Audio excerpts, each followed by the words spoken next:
Phone tapping కేసుకు సంబంధించి సుప్రీంకోర్టులో పిటిషన్ దాఖలు చేసింది రాష్ట్ర ప్రభుత్వం. మాజీ మంత్రి హరీష్ రావును విచారణకు అనుమతి ఇవ్వాలని కోరుతూ పిటిషన్ వేసింది. గతంలో ఫోన్ ట్యాపింగ్ కు సంబంధించి హరీష్ రావుపై ఫిర్యాదులు నమోదయ్యాయి. పంజాగుట్ట పిఎస్లో చక్రధర్ గౌడ్ హరీష్ రావుపై కంప్లైంట్ ఇచ్చారు. అప్పుడు హరీష్ రావుపై నమోదైన ఎఫ్ఐఆర్ను హైకోర్టు క్వాష్ చేసింది. హైకోర్టు తీర్పును సవాల్ చేస్తూ సుప్రీంలో పిటిషన్ దాఖలు చేసింది ప్రభుత్వం. రేపు పిటిషన్ విచారణను చేపట్టనుంది సుప్రీంకోర్టు.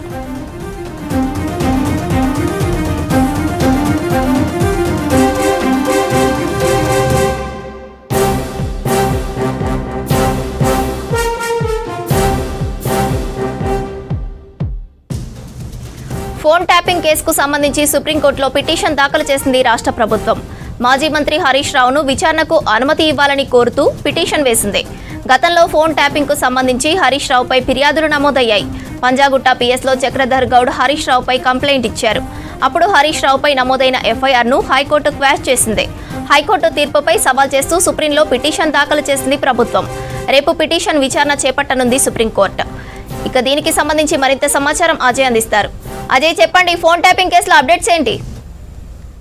యశ్వంతి, రాష్ట్రంలో సంచలనం రేపినటువంటి ఫోన్ ట్యాపింగ్ కేసులో కీలక పరిణామాలు చోటు చేసుకుంటున్నాయి. ఇప్పుడే మనం చూసాము, ఓవైపు సిట్ ఏర్పాటు చేసింది రాష్ట్ర ప్రభుత్వం. ఖచ్చితంగా ఈ ఫోన్ ట్యాపింగ్ సంబంధించిన వ్యవహారంలో ఎవరెవరు ఇన్వాల్వ్ అయ్యారు అనేది మొత్తం కూడా సిట్ దర్యాప్తులో తేలుతుంది అనేది ప్రభుత్వం భావిస్తుంది. అయితే ఇందులో భాగంగానే 2023 మార్చిలో ఫోన్ ట్యాపింగ్ సంబంధించిన కేసు పంజాగుట్టలో నమోదైంది. దాని తర్వాత ఫోన్ ట్యాపింగ్ సంబంధించి చాలా కేసులు నమోదవుతూ వస్తున్నాయి. అందులో భాగంగానే పంజాగుట్ట పోలీస్ స్టేషన్ లోనే మాజీ మంత్రి హరీష్ రావు పైన చక్రధర్ గౌడ్ అనే వ్యక్తి ఫోన్ ట్యాపింగ్ వ్యవహారం పైన ఫిర్యాదు చేశారు. ఫిర్యాదును బేస్ చేసుకుని ఆ కంప్లైంట్ ఆధారంగా పంజాగుట్ట పోలీసులు ఎఫ్ఐఆర్ చేశారు. ఎఫ్ఐఆర్ చేసిన తర్వాత మాజీ మంత్రి హరీష్ రావు తెలంగాణ హైకోర్టును ఆశ్రయించారు. ఆ ఎఫ్ఐఆర్ ను బేస్ చేసుకుని ఏ విధంగా ఎఫ్ఐఆర్ చేశారు అనే దానిపైన పూర్తి స్థాయిలో వాదనలు జరిగిన తర్వాత అప్పుడు తెలంగాణ హైకోర్టు ఆ ఎఫ్ఐఆర్ ని క్వాష్ చేసింది. అయితే ప్రస్తుతం ఆ క్వాష్ చేసిన ఎఫ్ఐఆర్ సంబంధించి హైకోర్టు ఏదైతే క్వాష్ చేసిందో దాన్ని సవాల్ చేస్తూ తెలంగాణ హైకోర్టు తీర్పును సవాల్ చేస్తూ ప్రస్తుతం తెలంగాణ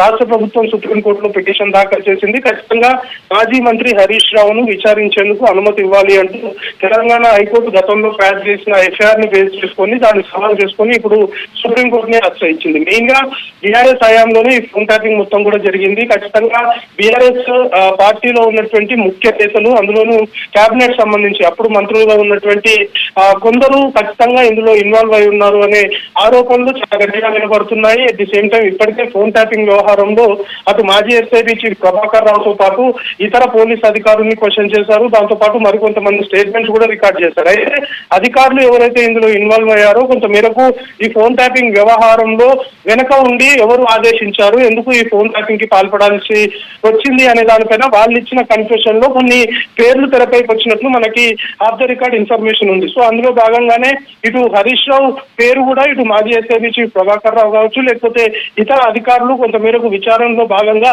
ఎక్కడైనా ప్రస్తావిస్తే ఖచ్చితంగా వాటన్నిటికి సంబంధించి పూర్తి స్థాయిలో నివృత్తి చేసే దిశగా దర్యాప్తు చేయాలని రాష్ట్ర ప్రభుత్వం భావిస్తుంది. కాబట్టి ఖచ్చితంగా ఈ ఫోన్ ట్యాపింగ్ వ్యవహారంలో ఎవరెవరు ఇన్వాల్వ్ అయ్యారు అనే దానిపైన పూర్తి స్థాయిలో కూడా ఇండెప్త్ దర్యాప్తు అనేది ప్రస్తుతం కొనసాగుతుంది. అయితే హరీష్ రావు పైన కూడా కొంతమేరకు ఆరోపణలు, అభియోగాలు ఉన్నాయి. కాబట్టి హరీష్ రావును కూడా విచారిస్తే ఖచ్చితంగా ఈ ఎంటైర్ వ్యవహారంలో అతని రోల్ ఏంటి అనేది కాస్త ఎస్టాబ్లిష్ చేయొచ్చు అని భావిస్తున్న క్రమంలోనే విచారించాలి. అంటే ఖచ్చితంగా గతంలో ఎఫ్ఐఆర్ అయింది. పంజాగుట్ట పోలీస్ స్టేషన్ లో ఆయన ఎఫ్ఐఆర్ ను బేస్ చేసుకుని తెలంగాణ హైకోర్టును ఆశ్రయించారు. అక్కడ తెలంగాణ హైకోర్టు దాన్ని క్వాష్ చేసింది. కాబట్టి దాన్ని సవాల్ చేస్తూ ప్రస్తుతము అత్యున్నత న్యాయస్థానం సుప్రీంకోర్టు రాష్ట్ర ప్రభుత్వము పిటిషన్ దాఖలు చేసింది. అయితే రేపు ఈ పిటిషన్ పైన సుప్రీంకోర్టులో వాదనలు జరగనున్నాయి. వాదనలు జరిగిన తర్వాత ఈ ఫోన్ ట్యాపింగ్ వ్యవహారానికి సంబంధించి సుప్రీంకోర్టు హరీష్ రావుని తెలంగాణ రాష్ట్ర ప్రభుత్వం కోరినట్లుగా ఏదైతే ప్రతిపాదన తీసుకొచ్చిందో, పిటిషన్ దాఖలు చేసిందో, హరీష్ రావుని ఈ కేసు సంబంధించి